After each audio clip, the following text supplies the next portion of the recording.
Bonjour, je m'appelle Alice Forget, je suis en secondaire 3 dans le programme Artis Magia Art dramatique. Aujourd'hui, c'est une journée très spéciale. C'est les portes ouvertes du Collège de Montréal. Je vous invite donc à me suivre à travers cette belle école.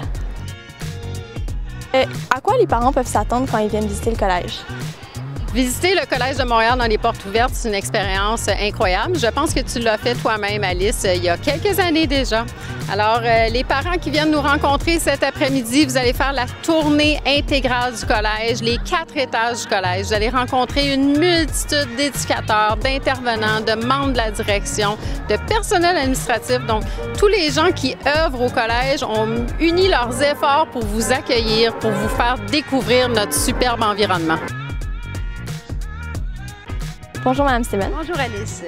Qu'est-ce que vous préférez des journées des portes ouvertes?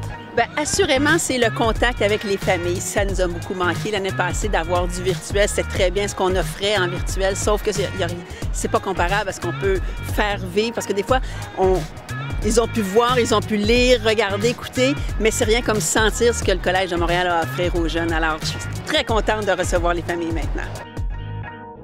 Donc, je suis avec Mme Terral, enseignante en art dramatique. Bonjour Mme Terral. Bonjour Alice. Donc, à quoi les familles doivent s'attendre en entrant dans votre local durant les portes ouvertes? Bien, en fait, ce qu'on a voulu recréer, c'est une atmosphère de création et de ce que les élèves vont faire. Donc, il y a eu des chapeaux qui ont été accrochés, il y a un éclairage un peu plus tamisé. Créer une espèce de théâtralité qui aide à la création, qui aide à l'exploration. C'est vraiment ça qu'on a voulu faire. Présentement, on a des élèves qui font des prestations, leur chorégraphie de Hairspray, donc de comédie musicale de l'année passée, une chorégraphie de hip-hop, puis on a 2 solos aussi. Donc, ils roulent en boucle les chorégraphies, puis on a aussi le spectacle de l'année dernière qui est à l'écran. En fait, on a installé plusieurs élèves en démonstration artistique. Donc, on a des élèves qui sont en train de faire de l'encre de Chine, des élèves en train de faire de la sculpture à l'argile et d'autres élèves en train de faire du dessin numérique sur Procreate de tous les niveaux, donc du secondaire 1 à la secondaire 5. Et on a installé également, comme vous pouvez voir, plusieurs œuvres pour démontrer la variété de projets qui est fait dans le programme.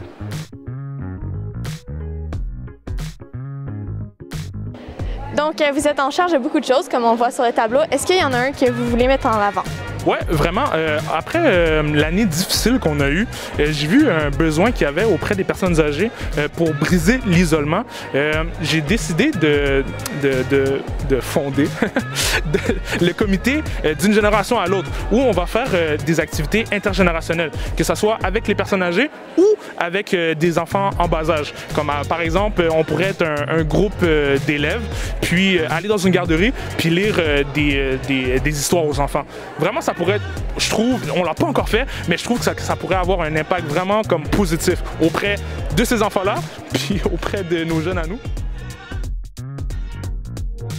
Et les familles, ce qu'ils vont découvrir, c'est toutes les machines qu'on a pour faire les différents projets dans le programme créatif, toutes les démonstrations de projets que des élèves ont déjà fait, puis aussi les machines qui sont déjà en action, comme les imprimantes 3D qui sont un petit peu plus loin par là-bas.